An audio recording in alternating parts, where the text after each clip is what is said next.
Shalom and welcome to Jerusalem Studio.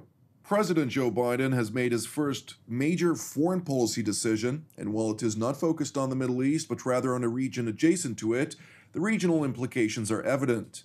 In ordering all American forces out of Afghanistan by September 11th, Biden laid out a rationale based on both ends and means. American attention must turn to China and to a lesser extent Russia, and by virtue of priorities, away from secondary spots including the Middle East. What is the signal to be received by Biden's audience from Tehran to Jerusalem to the capitals of NATO member states? Has the United States changed its perception of interests and challenges in our neighborhood?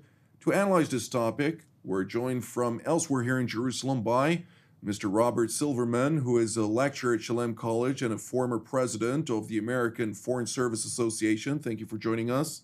Thank you. Also joining us from Central Israel is Ambassador Dani Ayalon, who is Israel's former deputy foreign minister and ambassador to the United States, as well as co-host of TV7's Middle East Review. Thank you for joining us as well. Thank you, Jonathan. And with me here in the studio is our TV7 analyst and host of Watchmen Talk, Mr. Amir Oren. Thank you. Amir, give us a broader understanding on this specific topic today. To what degree are we in a position of concern with regard to the American administration's decision to opt out, to a certain degree, from prioritizing this region and shifting elsewhere eastward? So Joseph R. Biden is 78-year-old, and he's a man in a hurry. The candidate called Sleepy Joe by his opponent only a few months ago is no Rip Van Winkle, or in Hebrew tradition, Choni HaMe'agel. In various cultures, you have someone who fell asleep for 100 years or 40 years, then woke up to find the world around him. Not so with Biden. Biden knows that in less than 2 years, he's going to have the midterm elections. The 50-50 makeup of the Senate may go against him, as usually happens to the ruling party in American politics. So he doesn't have a lot of time. And he is going full speed ahead in domestic policies as well as in his international agenda. And yes, the Afghanistan decision was one. Another is probably to have an agreement, no matter what, with Iran on the return to the Joint Comprehensive Plan of Action, improved or not, this is to be seen. He probably has something already by virtue of clandestine intelligence channels. He was part of the Obama administration when they started the secret contacts with Iran in Oman a couple of years before the 2015 agreement. So it is reasonable to assume that he already has something up his sleeve. And as you said, if you have priorities, you also have somewhere down your ledger priorities which you cut off. They don't make the cut. And the Middle East seems to be one of them.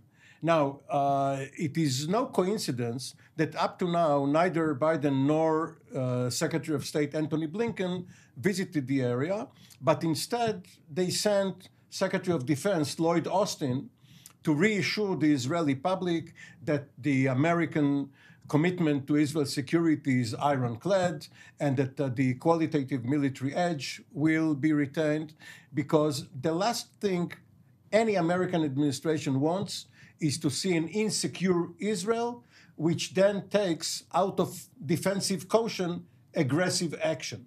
So right now, it's a holding pattern regarding the Middle East and Israel in particular. Once you have a functioning Israeli government in place, you are going to see a more heated exchange regarding both Iran, Lebanon, and the Palestinians. Indeed. Well, I'd like to bring two veterans of two separate foreign services, Mr. Silverman and Ambassador Ayalon, both of whom have quite the understanding of the current administration in light of close contacts with the current officials at the helm of the various secretaries I'd like to start with you, Mr. Silverman. To what degree do you see the current administration opting out from this region in order to focus on the South China Sea, on China, and to a lesser extent also on Russia and the buildup along the Ukraine, at the expense, of course, of its partners in the region, in the Middle East, and Israel in particular? I agree with everything that Amir said, that the prioritization is towards East Asia, and that has been a constant over the last few U.S. administrations, and yet events always overtake the best laid plans. I'm reminded of, if you don't mind me quoting a famous Bolshevik, Leon Trotsky, and paraphrasing Trotsky, who said, "You may want to leave the revolution, but the revolution doesn't want to leave you." And so I think the U.S. may want to withdraw a bit from the Middle East, but I'm not sure the Middle East is ready to withdraw from the U.S. I think events here will, as they always do, whether it was the Bill Clinton administration or particularly the Obama administration in its attempt to pivot towards East Asia, it will end up spending a lot of its time and energy and capital here in the Middle East, because this is where a lot of the events that affect U.S. policy will be centered. We don't know what's going to happen with Iran. One of the messages I believe that the Secretary of Defense brought here was we do want to coordinate very closely with Israel on the military side with Iran. So we'll see what happens on the attempt to do negotiations there. But I wouldn't underestimate the importance of the Middle East, despite the fact that it's always an attempt to be pivoted away from it, nevertheless manages to be important. Ambassador Ayalon, your take on this? Well, Jonathan, the long-term and traditional historic view of the United States about the Middle East is to try and bring it up to par with the rest of the world in terms of democracy, rule of law, pluralism, and of course a better and more engaged actor in international commerce, not just in the oil and the petrol dollars arena. Because of this democratic vision, U.S. has always held Israel as the highest esteem, because Israel is the only democratic country in the Middle East, very compatible with the U.S. System.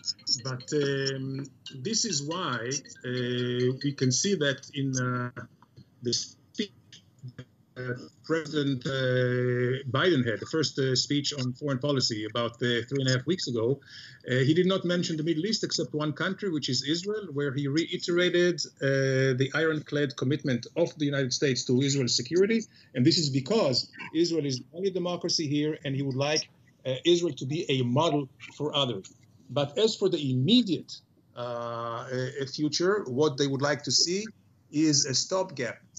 No infiltration and no spillover of terror to other regions of the world, of course, most of which is North America, no proliferation of weapons of mass destruction, and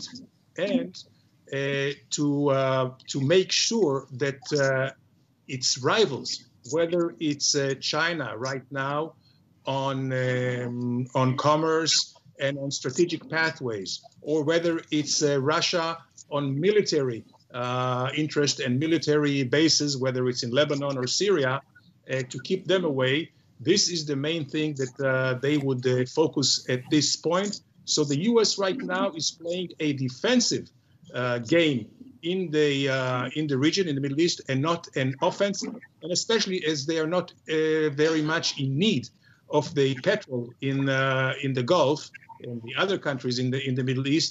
This is what we see, a pivoting, as everyone here mentioned, to the east, and most of the attention here is to some very, very, I would say, ad hoc specific issues: Iran, terror, proliferation, and pathways, to make sure that the pathways here are open and are not taken over by either Russia or China. Indeed. Mr. Oren? Bob Silverman mentioned the possibility of people in power being overtaken by events.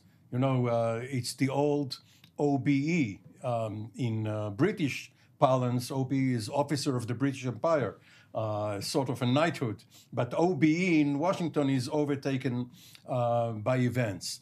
And Biden has been compared lately, when he came out with his infrastructure plan, to both Franklin Delano Roosevelt and Lyndon Baines Johnson. The problem is these two presidents who indeed have tried and to some extent succeeded in transforming America started out with no notion of being drawn into wars. But FDR ended participating in World War II, and of course Johnson was drawn into Vietnam. Biden says that he wants to do away with forever wars. And one can see his point, because throwing more and more blood and money after what the United States did for the last 20 years in Afghanistan, 18 years in Iraq, there's no real point in it. And while his critics are quite understandably saying, let's keep in for a while, maybe it will turn out to the better, we can't cut and run. There is also no proof that just doing it over and over again will succeed. So Biden is quite bold in taking this decision. May turn out that it was a mistake, but at least he has shown that he is a decision maker. And one should brace oneself to the possibility that even in the Middle East, he will not just try to do something small on top of what his predecessors did, but break away with the past and try to go for the gold in the Arab-Israeli and especially Palestinian-Israeli conflict. Nevertheless, it seems like the Biden administration, and let's bring into the picture right now also the intelligence threat assessment that was published earlier this month, as well as the Senate's Foreign Committee on Intelligence, which discussed specifically that with the five heads of the different intelligence agencies in the United States, all of which were quite hesitant on the decision-making with regard to their own administration. We saw specifically with regard to the decision to withdraw troops from Afghanistan, all of the intelligence officials who had to respond to a question with regard to this said wholeheartedly that this is going to diminish the United States' capacity to attain significant intelligence and diminish their capability of operating in the region. And quite frankly, the moment this decision was made, the next meeting that the Afghan foreign minister made was with his Iranian counterpart, discussing the future of Iran and Afghanistan together. Within that foreign threat assessment document, we saw four major threats: China, North Korea, Russia, and Iran. Iran receiving extensive place within that threat assessment, something that indicates that the United States is very concerned about the Iranian activities, not only on the nuclear file, but more notably on its malign activity throughout the region in countering American interests, and saying so quite equivocally. Mr. Silverman, how do you see the Biden administration actually operating with such an assessment actually being ignored thus far to a big extent of the first several months of this administration being in office? I agree that the intelligence chiefs will, as our military, our professional military and our professional diplomats will tell you, that there are real costs to the withdrawal from Afghanistan, and they're not hesitant to say so publicly. And yet, that decision was extremely popular inside the U.S., in Republican and Democratic polling both. So it was inevitable. And I think the U.S. understands that there are costs, and yet the political consensus in the U.S. was, it's time to do this. And to defend our interests militarily over the horizon from our other bases, but to be inside with thousands of forces inside Afghanistan. Those days are soon to be over. I would say this, thank you, about mentioning the Iran threat. I do think they will make a good faith effort, and Iranians would be really committing professional suicide if they didn't take up the U.S. offer to rejoin the JCPOA. And I think the U.S. will make an attempt to negotiate. But there, as you said, Jonathan, there's a very clear-eyed assessment that Iran remains a major threat. We just saw, for instance, the Biden administration reauthorize the sale of the stealth U.S. aircraft to the UAE. So other than NATO and Israel, the only other country in the world that is going to get access to the stealth fighter bombers is the UAE. And that is part of their overall assessment that, we want our countries, our friends and allies in the Gulf also to have this capability. Why? Because of Iran. That's the enemy that those planes would be used against. So I believe that there are opportunities here as well. Danny and I, we both spoke about, how the U.S. gets drawn in, and Amir mentioned, overtaken by events, and that's true in a negative sense. So there's a positive sense to being overtaken by events when there is an opportunity. And the Middle East might present such an opportunity in the ever-expanding Abraham Accords that the Trump administration bequeathed to this U.S. administration. If, for instance, the Biden team could somehow bring Saudi Arabia into this agreement in formal normalization with Israel, so that would be a huge diplomatic achievement. They would be, I believe, willing to expend a lot of energy and diplomatic resources, maybe other resources, to achieve that. So, and that would be in the context of shoring up a regional alliance to contain Iran. We just saw Saudi Arabia itself reaching out to Iran. They had meetings with Iran, brokered by Iraq last week in Iraq. So the message the U.S. is getting is this Israel-Gulf relationship is a very positive thing. It may be an opportunity.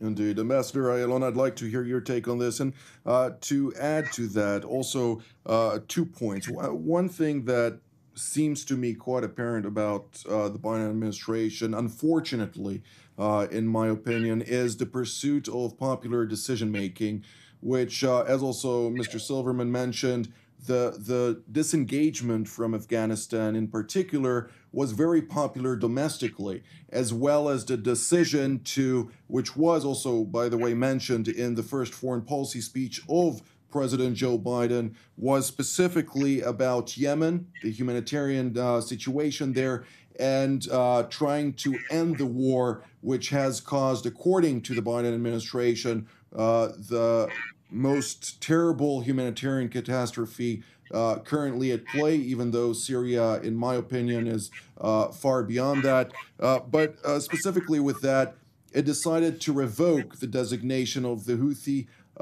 terror organization in the opinion of various countries here in the region because it was not as popular within the circles of the United Nations and other humanitarian bodies, even though this same organization was repeatedly striking Saudi Arabia, repeatedly striking and attacking, even kidnapping U.S. citizens on several occasions. So to what degree are all those decisions being made? Mr. Oren also mentioned its intention of the Biden administration to pursue the Palestinian file wholeheartedly. Obviously, that is a popular thing on the left aisle of domestic politics in the United States.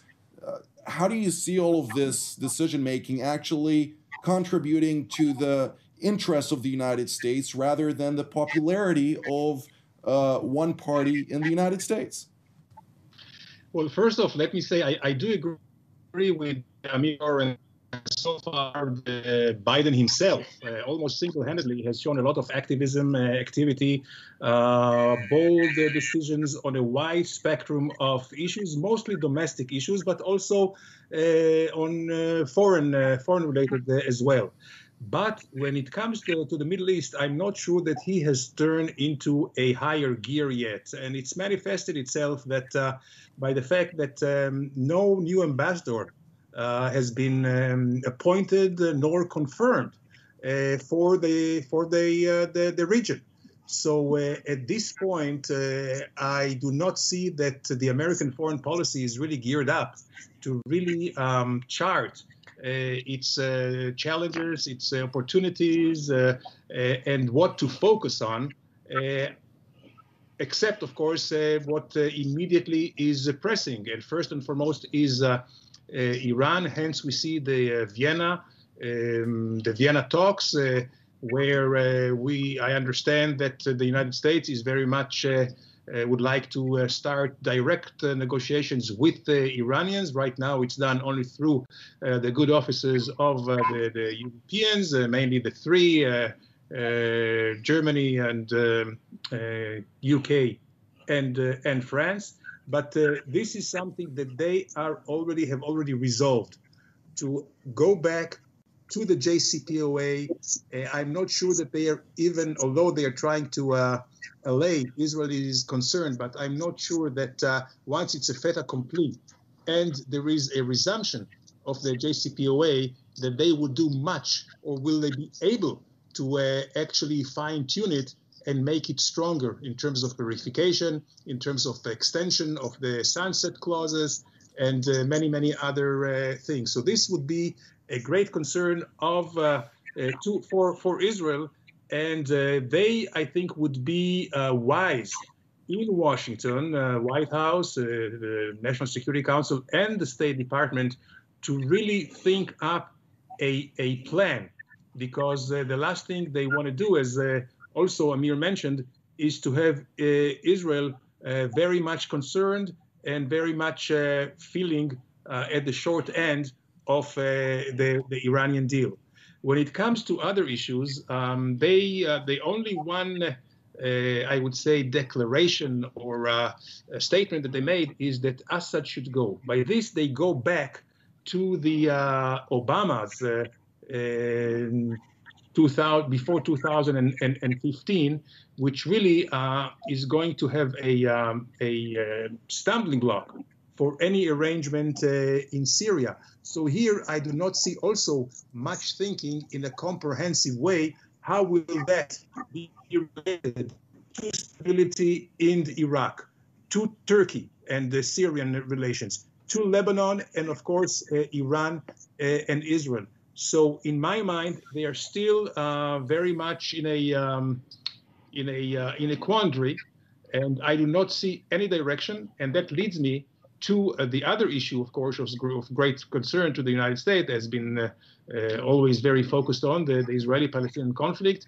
And here also, I am not sure that they will have the wherewithal nor the inclination to really put their hands right into the middle and try to push it forward, as they have so many other things which are prior to that. And also, I think that given the fact that there is no stable government in Israel, no stable government whatsoever, division in the Palestinian camp, whether there will be elections there or not. So everything pretty much is on a hold, I would say, mode right now. And Iran is all what they can do now. All the other things, as I mentioned, is defensive, whether it's vis-a-vis the Gulf, the Houthis, and of course the Israeli-Palestinian issue as well. Indeed. Mr. Oren, I'd like to ask you, you actually spoke about urgency, which I completely agree with you. There's an urgency in the Biden administration to get things done. They've been very active in trying to restore what was before the Trump administration. And you've already mentioned several times on this panel and also on your own program here on TV7 that the Biden administration under U.S. President Joe Biden is probably going to be a one-term presidency because of his age, and he may become fatigued for a second term. Keeping that in mind, it seems like beyond, of course, improving the transatlantic alliance between the United States and the European Union, the various countries in Europe, and the United Kingdom separately, there are plenty of challenges that he is trying to rush into rather than making calculated decisions and moving in a calculated manner into various aspects of American foreign policy, which would be best in interest of the United States. Shortly, how do you see that actually evolve in the near future, and what should we focus on, our viewers, with regard to U.S. foreign policy in the near future? So regarding your first point, this is why he makes a point of calling it the Biden-Harris administration. She is being groomed to take over if necessary, whether in midterm, if something happens to his health, or perhaps as the candidate in 2024. We don't know whether Donald Trump will be back, whether any other Republican politician will emerge from the field. But right now, it seems as if her policies and politics are quite similar to his, perhaps with an accent more towards the so-called progressive wing of the Democratic Party. So yes, it's frustrating that his intention to hurry up clashes with the region's intention to slow things up. Because of what Daniel Ayalon said, the Palestinian problem, the Israeli problem, the elections in Iran, and so on and so forth. Indeed. Well, of course, this topic we'll have to revisit as it has plenty of implications also for the state of Israel and the security of Jerusalem. But this is all the time that we have for today. So I'd like to thank Ambassador Ayalon, Mr. Silverman, as well as Mr. Oren for being part of today's panel. And I'd like to thank our viewers as well. And we will see you next time.